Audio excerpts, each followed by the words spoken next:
성부와 성자와 성령의 이름으로 아멘. 참 예수님, 오늘 연중제 28주간 수요일입니다. 오늘 복음 46절 말씀을 보겠습니다. 너희 율법 교사들도 불행하여라. 너희가 힘겨운 짐을 사람들에게 지워놓고 너희 자신들은 그 짐에 손가락 하나 대려고 하지 않기 때문이다.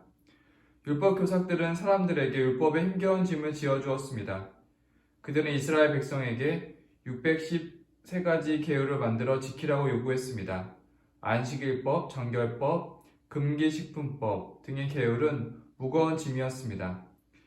위에서 언급된 힘겨운 짐은 율법의 세부적인 지침들을 뜻했습니다. 예수님께서는 율법을 강요하는 것은 행복하지 않다고 하십니다. 규칙, 규율로는 사람의 마음을 얻지 못할 것입니다. 사람이 마음으로 감동한다면 마음으로 존경받는 리더입니다.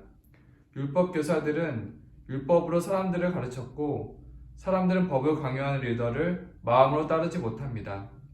오늘 율법 교사와는 달리 마음을 얻는 리더에 대해서 보겠습니다.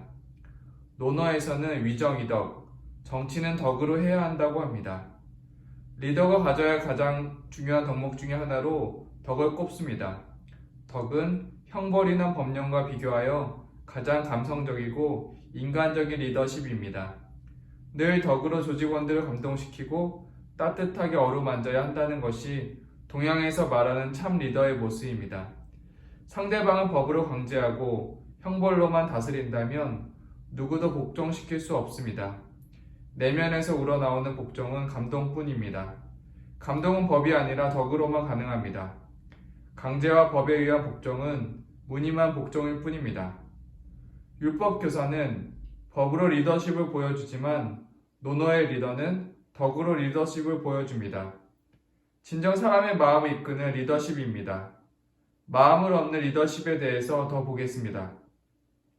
리더의 배려는 조직원들의 존경을 얻습니다. 조직을 이끌어 나가는 리더들은 고민이 많습니다.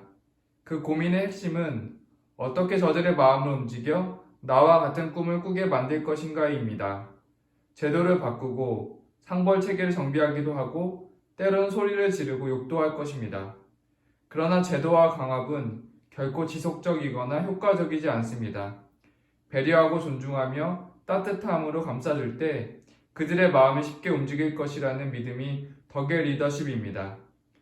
따뜻한 배려와 존중은 사람의 마음속 깊이 파고들어 조직을 따뜻하게 합니다.